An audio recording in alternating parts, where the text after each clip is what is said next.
Hello friends, welcome back to my YouTube channel. Friends, अगर आप SSC के exams की तैयारी कर रहे हैं, एसएससी सीजीएल या सीएचएल लेवल के एग्जाम्स की तैयारी कर रहे हैं, तो आपके लिए आज का वीडियो एक मोस्ट इम्पॉर्टेंट वीडियो हो सकता है। फ्रेंड, जनरल इंग्लिश से रिलेटेड क्वेश्चंस हर कॉम्पिटिटिव एग्जाम्स में पूछे ही जाते हैं। जनरल इंग्लिश से रिलेटेड क्वेश्चंस के लिए अगर आपकी प्रैक्टिस अच्छी है तो कोई बात नहीं, लेकिन अगर आपकी प्रैक्टिस अच्छी नहीं है तो आपके लिए ये एक मोस्ट इम्पॉर्टेंट वीडियो हो सकता है, क्योंकि यहाँ मैं आपको जनरल इंग्लिश से रिलेटेड जो क्वेश्चंस है उसकी सारी अच्छी प्रैक्टिस करवाने वाली हूँ। इससे पहले के भी वीडियोस में मैंने उसकी प्रैक्टिस अच्छे से करवाई है, जो कि अगर आपने नहीं देखी है तो आप उन्हें भी देख सकते हैं, जिसका लिंक वीडियो के डिस्क्रिप्शन बॉक्स में मिल जाएगा, या फिर आप चैनल पर विजिट करके भी देख सकते हैं। फ्रेंड्स, स्टार्ट करने से पहले जल्दी से चैनल को सब्सक्राइब कर दीजिए और बेल आइकन को भी प्रेस कर दीजिएगा, जिससे जो भी न्यू वीडियो में डालूंगी उसका नोटिफिकेशन आपको मिल जाएगा। स्टार्ट करते हैं क्वेश्चन नंबर फर्स्ट से। फ्रेंड्स, कोई सा भी एग्जाम्स हो, चाहे वे रेलवे के, एसएससी के या फिर ईएसबी द्वारा जारी कोई भी भर्ती परीक्षा हो, उन सभी के लिए ये एक इंग्लिश का जो है मोस्ट इंपॉर्टेंट वीडियो है। क्वेश्चन स्टार्ट करते हैं। Choose the option that best punctuation the given sentence. Punctuation क्या होता है? यहाँ जहाँ पे हमें कॉमा या इन्वर्टेड कॉमा या फुल स्टॉप, ये इसके बिना एक सेंटेंस दिया जाता है और हमें वहां लगाना होता है कि आखिर में पंक्चुएशन हमें कहाँ कहाँ पे लगाना है, कहाँ कॉमा लगाना है, कहाँ फुल स्टॉप लगाना है, ये देखना होता है। पढ़ते हैं। इन 1986 Seiko invented Kinetic the world's first watch to generate and save its own electricity. देखिए, अपन जब इस तरीके से पढ़ते हैं तो पहले एक इन 1986 थोड़ा सा अपन विराम देते हैं।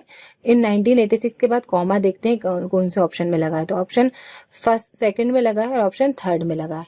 और वैसे भी यहाँ दिया हुआ वर्ड्स, इस वर्ड्स में वर्ल्ड मतलब दुनिया की, तो यहाँ पे ऊपर आएगा कॉमा, ये वाला कॉमा आएगा। ठीक है, वो वाला कॉमा कहाँ दिख रहा है? तो फर्स्ट में दिख रहा है, सेकंड में दिख रहा है, और यहाँ देखिए थर्ड में नहीं दिख रहा है, ये गलत हो गया। फोर्थ में नहीं दिख रहा है, ये भी गलत हो गया। अब फर्स्ट और सेकंड में से ही राइट आंसर होगा। 1986 के बाद कॉमा लगा होना चाहिए था, तो ये भी गलत हो गया। तो बचा सिर्फ ऑप्शन नंबर सेकंड, जो राइट आंसर हो जाएगा। फ्रेंड्स, इसी तरीके से एलिमिनेशन मेथड से भी आप इसको कोई भी क्वेश्चन को सॉल्व कर सकते हैं। नेक्स्ट क्वेश्चन की तरफ चलते हैं। नेक्स्ट क्वेश्चन है, choose the option that best transform the given sentence as directed. He is proud man. देखिए, अगर क्या करना है, the negative forms of the sentence. इस सेंटेंस को, जो ये एक सिंपल अफर्मेटिव सेंटेंस है, ये जो सेंटेंस है ये अफर्मेटिव सेंटेंस है, इस अफर्मेटिव सेंटेंस को आप नेगेटिव सेंटेंस में चेंज करना है, लेकिन इसके वर्ड के जो सेंटेंस के जो है मीनिंग वो चेंज नहीं होने चाहिए। इसका एक मोस्ट इम्पॉर्टेंट थिंग ये है कि जो सेंटेंस है उसका मीनिंग चेंज कभी भी नहीं होना चाहिए। बचपन में आप क्या करते थे, छोटे बच्चे थे जब, he is a proud man, he is not a proud man, और बस आंसर हो गया। नहीं, ये ऐसा नहीं किया कर सकते हैं अपन। क्यों? क्योंकि इससे तो इसका सेंटेंस का मीनिंग ही चेंज हो जाएगा, और हमें सेंटेंस के मीनिंग्स जो चेंज करे बिना सॉल्व करना है। He is not a proud man, देखिए दिख रहा है, ये पूरी तरीके से गलत हो गया। ये सेंटेंस जो है बता रहा है कि वो एक प्राउड मैन है। ये जैसे एक तरीके से होता है ना, घमंडी व्यक्ति, एक घमंडी व्यक्ति है, ठीक है, लेकिन ये घमंडी व्यक्ति नहीं है, तो ये तो बिल्कुल ही नहीं होगा, तो ये गलत हो गया। अब option second, never he is humble man, तो वो एक हम्बल मैन नहीं है, तो ये प्राउड मैन है। तो ऐसा कुछ करना है कि इसका हम्बल मैन जो इसमें ले रहा है ये बिल्कुल गलत हो जाएगा। हम्बल मैन लेंगे तो अगर वो प्राउड मैन है तो इसका मतलब है क्या है, हम्बल मैन नहीं है, तो कभी नहीं, तो बिल्कुल नहीं लगाएंगे। बीइंग बिल्कुल नहीं लगाएंगे। ऑप्शन नंबर फोर्थ ही इसका राइट आंसर हो जाएगा, क्योंकि सिंपल नेगेटिव सेंटेंस में चेंज करना है अपन को। बीइंग लगाने की जरूरत हमें बिल्कुल नहीं पड़ेगी, कोई हमें से वर्ग के सेकंड फॉर्म में बिल्कुल नहीं ले रहा है, इस तरीके से कुछ नहीं करना है अलग से, सिर्फ सिंपल इसे सॉल्व करेंगे। He is not a humble man, अगर वे प्राउड मैन नहीं है, प्राउड मैन है, इसका मतलब वो एक हम्बल मैन नहीं है, तो ऑप्शन नंबर फोर्थ इसका राइट आंसर हो जाएगा। नेक्स्ट क्वेश्चन की तरफ चलते हैं। Choose the option that best punctuation in given sentence. यहाँ लिखा सिर्फ पंक्चुएशन को लगाने के लिए कोई बहुत बड़ा दिमाग नहीं लगाना होता, इजीली सॉल्व हो जाता है। अनफॉर्चुनेटली के बाद यहाँ पे अपन थोड़ा सा रुकेंगे, तो इसलिए यहाँ पे कॉमा होना चाहिए था। जैसे कि ऑप्शन नंबर फर्स्ट में भी नहीं है, सेकंड में भी नहीं है, और थर्ड में भी नहीं है। वैसे तो थर्ड फोर्थ में भी नहीं है, सिर्फ सेकंड ही इसका राइट आंसर हो जाएगा। कैसे? Unfortunately the train arrive the late and I had to leave for office. Simple है, ये पूरी लाइन एक साथ बोली जाएगी और यहाँ पे कॉमा लगाया जाएगा, और यहाँ पे फिर यहाँ पे फुल स्टॉप आएगा, जैसे कि ऑप्शन नंबर सेकंड में दिख रहा है, वही इसका राइट आंसर हो जाएगा। नेक्स्ट क्वेश्चन की तरफ चलते हैं। नेक्स्ट क्वेश्चन यहाँ दिया हुआ है, choose the option best transform the sentence into its otherwise. आपको अदरवाइज में सेंटेंस को चेंज करना है। The software was not tested, तो जो सॉफ्टवेयर है जो है टेस्टेड नहीं था। ठीक है, अब क्या करना है, we did not test the software. First option बिल्कुल सही है, यही राइट आंसर हो जाएगा। वी हैड नॉट लगाने की जरूरत नहीं है, नो बडी टेस्टेड भी लगाने की जरूरत नहीं है, वी हैड नॉट भी यहाँ लगाने की जरूरत नहीं है, सिर्फ सिंपल फर्स्ट ही इसका राइट आंसर हो जाएगा, we did not test the software. ठीक है, नेक्स्ट क्वेश्चन की तरफ चलते हैं। नेक्स्ट क्वेश्चन है, we should drink several glasses. यहाँ क्वेश्चन ये है कि आपको ये बताना है कि ये जो पार्ट दिए हुए हैं, ये यहाँ तक पार्ट ए है और फिर ये यहाँ तक पार्ट बी है, ये पार्ट सी है और पार्ट डी है। अगर ये पूरा सही है तो राइट आंसर डी आएगा, और इनमें से जिस भी पार्ट में कोई मिस्टेक है वही इसका राइट आंसर हो जाएगा। We should not drink several glasses of the water daily.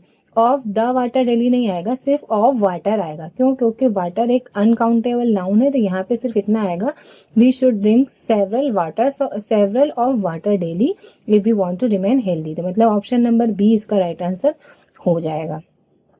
Next question, I am not wealthy so I can not afford to buy expensive car.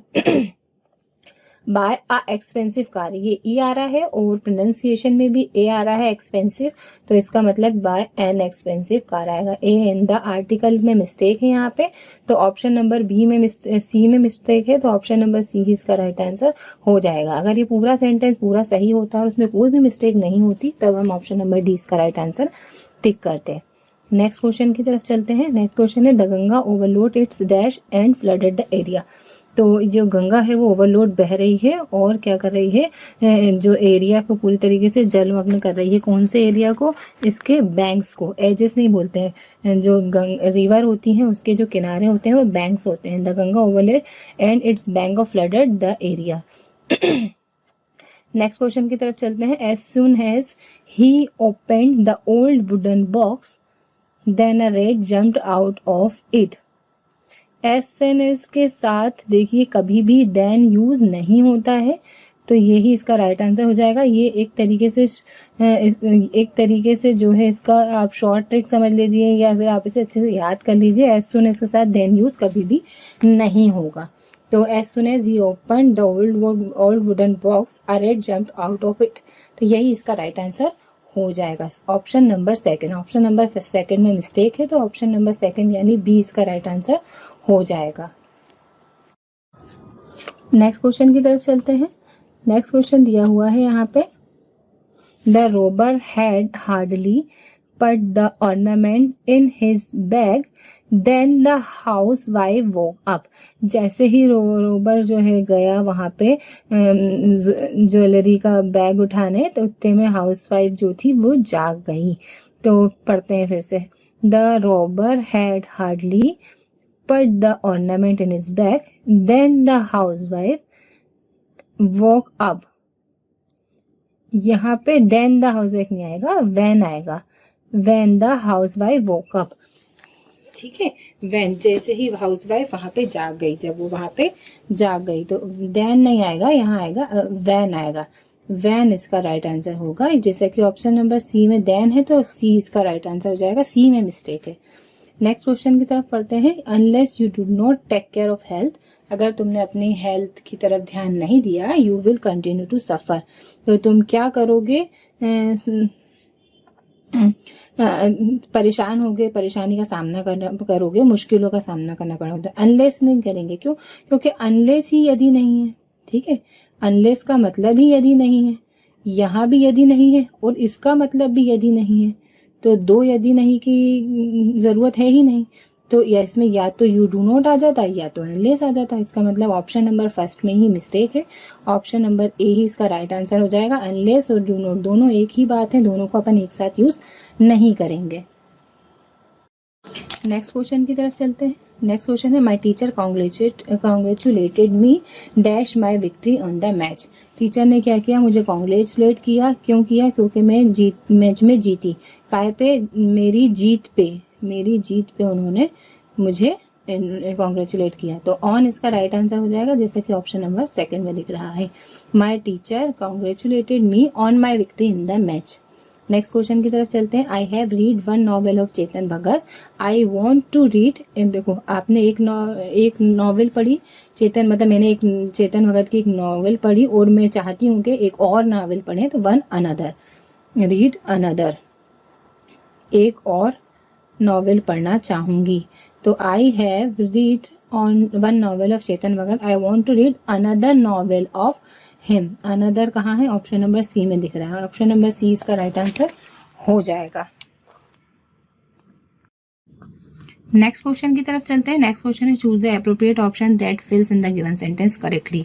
No it was not hot, नहीं वो गर्म नहीं था। It was quite chilli, तो क्या है? On the contrary, ये है। No it's was not hot, on the contrary it was quite chilly. Nevertheless भी नहीं आएगा, नेवरथलेस तो फिर भी होता है कि भैया ठंडा, गर्म नहीं था फिर भी ठंडा था, ये कौन सी बात हो गई? गर्म नहीं था फिर भी ठंडा था, ये भी बात नहीं होगी। तो क्या होगी? On the contrary, no it was not hot, on the contrary it was quite chilly, थोड़ा सा काफी ठंडा था। नेक्स्ट क्वेश्चन की तरफ चलते हैं। Fill in the blanks with the correct article from the option given below. Article से रिलेटेड क्वेश्चंस हमेशा पूछे जाते हैं, वो आपको अच्छे से याद करना है। Dash book which I want is not available, ये वही बुक है जो कि मुझे अवेलेबल नहीं हो पाई, तो I want is not available. The book, क्योंकि यहाँ पे बुक क्या हो गया? सब्जेक्ट हो गया, तो इसलिए सब्जेक्ट के आगे द लगेगा, ना कि आ।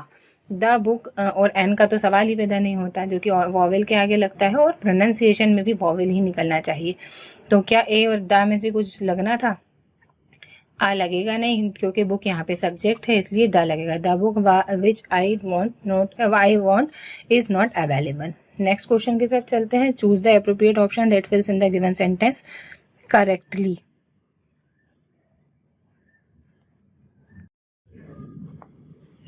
यहाँ दिया हुआ है it is a long time dash I saw a decent comedy film, बहुत लंबा समय हुआ कि मैंने कोई एक कॉमेडी फिल्म देखी हो।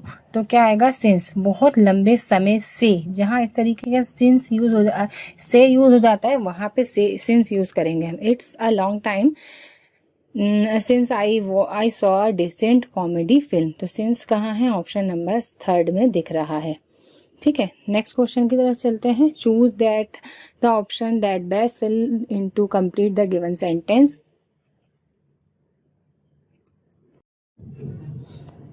ऑप्शन क्वेश्चन है Akshay dash up at 6 o'clock every morning, वो क्या करता है? रोज 6 बजे उठता है।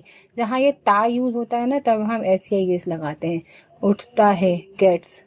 ऑप्शन नंबर फर्स्ट इसका राइट आंसर हो जाएगा। Akshay gets up at 6 o'clock every morning. Every morning मतलब वो डेली उठता है, तो गेट्स आएगा। नेक्स्ट क्वेश्चन की तरफ चलते हैं। The children's book dash on the table, हमें क्या करना है? एक इस ब्लैंक को फिल करना है इन सब एग्रीमेंट से, इन सब डिटर्मिनर से। तो द वर्ब से the children's book on the table, बस बुक्स, ये देखिए ये क्या है? एस या एस लगाए यहाँ पे, एक से ज्यादा बुक है तो आर यूज हो जाएगा। इस तो एक के लिए यूज किया जाता है, हैज भी एक के लिए यूज किया जाता है।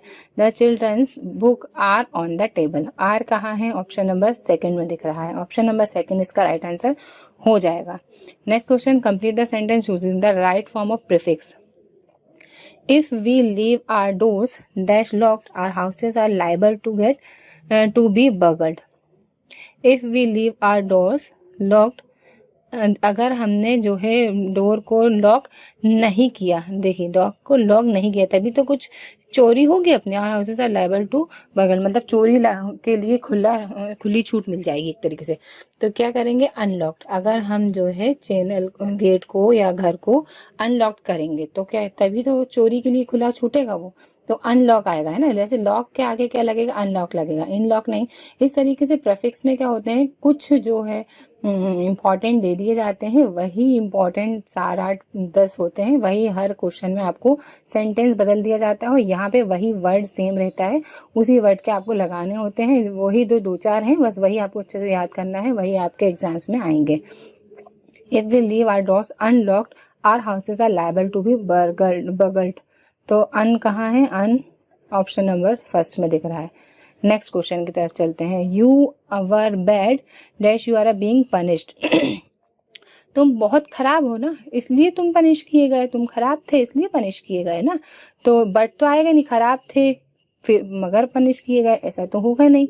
तो देयरफॉर आएगा, यहाँ पे क्या आएगा, therefore. Therefore you were bad therefore you are being punished. Therefore option number 3 में दिख रहा है, वही इसका राइट आंसर हो जाएगा। नेक्स्ट क्वेश्चन की तरफ चलते हैं। Choose the appropriate option that fills in the given sentence correctly. Fire fighters were trying to lift the wreckage dash an express bus that he had overturned at the main highway। Fire fighters क्या कर रहे थे कि बस को मतलब एक तरीके से निकालने की कोशिश कर रहे थे, जो कि हाईवे में फंस गई थी, ओवरटर्न हो गई थी of an express bus that had overturn on the main highway पर। तो ऑफ और an on option number first में दिख रहा है। Fire fighters were trying to lift the wreckage of an express bus that had overturned और on the main highway। तो option number first इसका राइट आंसर हो जाएगा। Next question, out of the given option choose the word which is the correct indirect speech of the sentence given below. The teacher said to me, told me में बदलेंगे ask me में, ठीक है। You have not done your work well, तुमने तुम्हारा work अच्छे से नहीं किया। तो the teachers told me that, जो कि सभी में है, आगे बढ़िए। I had not done my work well, I तुमने नहीं किया, यू को आई में चेंज करते हैं, हैव को हैड में चेंज करते हैं ना। इस तरीके से डायरेक्ट से अगर इनडायरेक्ट में अपन करते हैं तो क्या करते हैं कि यू को आई में बदलते हैं, क्योंकि हमारे बारे में बात चल रही थी, तो यू को आई में बदला तो सब में है। हैव हैड में बदल जाता है, जो कि इसमें नहीं है और इसमें नहीं है, ठीक है। अब सिर्फ फर्स्ट और थर्ड बचा। बीन यहाँ कुछ भी नहीं है, बीन आएगा ही नहीं क्योंकि बात चल नहीं रही है।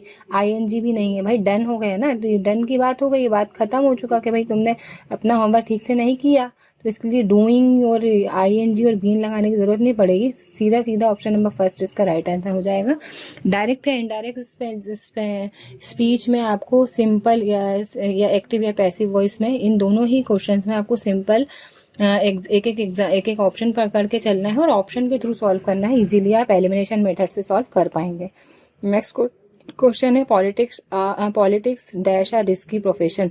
पॉलिटिक्स इज, इसको ये मत सोचना कि यहाँ SEIS लगा है तो इसको R लगा देंगे, नहीं, ऐसे पॉलिटिक्स तो है ही राजनीति। पॉलिटिक्स का मतलब राजनीति है, ये वो SEIS नहीं है। राजनीति एक अकेले की बात चल रही है, ये संज्ञा एक अकेले की है। ये एक जो है प्लूरल नहीं है, ये पॉलिटिक्स सिंगुलर वर्ड है ना, ये सिंगुलर वर्ड के आगे इज लगेगा, ना कि ये सब लगेगा। तो इसका राइट आंसर इज हो जाएगा। Politics is a risky profession. Next question की तरफ चलते हैं। Choose the most suitable determiner for the given sentence. Only dash a crops can B ground on arid land. तो अ फ्यू आएगा, सिर्फ a few, सिर्फ कुछ क्रॉप्स ही उग सकती हैं ये आरिड लैंड में। तो आरिड के लिए लैंड में, तो उसके लिए अफ यूज किया जाएगा। Only a few crops can be grown on arid land. Next question की तरफ चलते हैं। Choose the bread crumbs dash sweep the bread crumbs dash the table. कौन सा टेबल? ऑफ द टेबल, टेबल के ऊपर जो पड़ा हुआ है ब्रेड क्रम्स, अंडर तो नीचे होता है, ठीक है। ऑफ इसका राइट आंसर हो जाएगा, जैसे कि ऑप्शन नंबर 2 में दिख रहा है। स्वीप द ब्रेड क्रम्स, जो ब्रेड क्रम्स टेबल के ऊपर पड़ा हुआ है उसको हमें क्या करना है, साफ करना है ना। ऑफ आएगा, डबल F वाला ऑफ। नेक्स्ट क्वेश्चन की तरफ चलते हैं। Out of the 4 option given below choose the one with the correct meaning of item. A piece of cake, a piece of cake का मतलब होता है बहुत ही आसान चीज। बहुत, देखिए इस तरीके के क्वेश्चन अगर आइटम्स एंड फ्रेसेस का आपके पास आ जाए तो सिंपली आपको, देखिए अगर आपको याद होना चाहिए वैसे तो, लेकिन अगर याद नहीं है तो कैसे करेंगे। जो वर्ड जिस मिलता जुलता वर्ड जो आपको सेंटेंस में दिख रहा है वो तो इसका राइट आंसर कभी भी नहीं होगा। केक क्या होता है? डिलीशियस होता है, तो ये तो बिल्कुल भी नहीं होगा राइट आंसर। ऐसे भी कर सकते हैं, ठीक है। इसलिए अब आगे देखिए, अब तो ऐसा कुछ है ही नहीं, आगे देखते हैं। अ पीस ऑफ केक मतलब एक बहुत ही सिंपल चीज, तो डिफिकल्ट आ गया, ये भी गलत हो गया। Something that is very easy to complete, ये इसका राइट आंसर हो जाए। केक क्या कोई रेयर चीज़ तो है नहीं, ये भी गलत हो जाएगा। हालांकि अ पीस ऑफ केक का मतलब होता है अरे जो काम बहुत आसानी से किया जा सके, वही इसका मीनिंग हो जाएगा। Something that is very easy to complete. Friend, इस वीडियो के इंपॉर्टेंट क्वेश्चंस कंप्लीट हो चुके हैं। अगर आपको मेरा वीडियो पसंद आया है तो वीडियो को लाइक करें, चैनल पर नए हैं तो चैनल को सब्सक्राइब करें। नेक्स्ट वीडियो जल्द से जल्द लेकर आऊँगी मैं, तब तक के लिए मेरा यही कहना है, आप मेरे वीडियो से देखें या किसी और के वीडियो से देखें, प्रैक्टिस सेट लगाएं या क्विज लगाएं, जो भी काम करें वे 2 बार करें, जिससे कि वही चीज़ आपको अच्छे से हर हमेशा के लिए याद हो जाए और वो कभी भी आपके एग्ज़ाम्स में काम आ सकती है। ज़रूरी नहीं कि इस एग्ज़ाम्स में आपके काम नहीं आई है तो आप उसके लिए निराश हो जाएं। आप एक बार पढ़ चुके होते हैं अच्छी, तो वो चीज़ आपकी ज़िंदगी भर काम आती है, कभी ना कभी तो वो चीज़ आपकी काम आएगी ही आएगी। इसलिए आपको निराश नहीं होना है, अच्छे से पढ़ना है, कॉन्फिडेंट लेवल आपका बढ़ाना है, खूब पढ़ना है, खूब तैयारी करना है। जहाँ से आपको मटेरियल मिले सब तरीके से आप बटोर लीजिए, अच्छे से पढ़िए, दिल जान लगा के तैयारी कीजिए और सिलेक्शन लीजिए। मेरी तरफ से आप सभी को बहुत सारा बेस्ट ऑफ लक है, आपका सिलेक्शन हो जाए। नेक्स्ट वीडियो जल्द से जल्द लेकर आऊँगी मैं, तब तक के लिए मेरी तरफ से आप सभी को best of luck and good bye.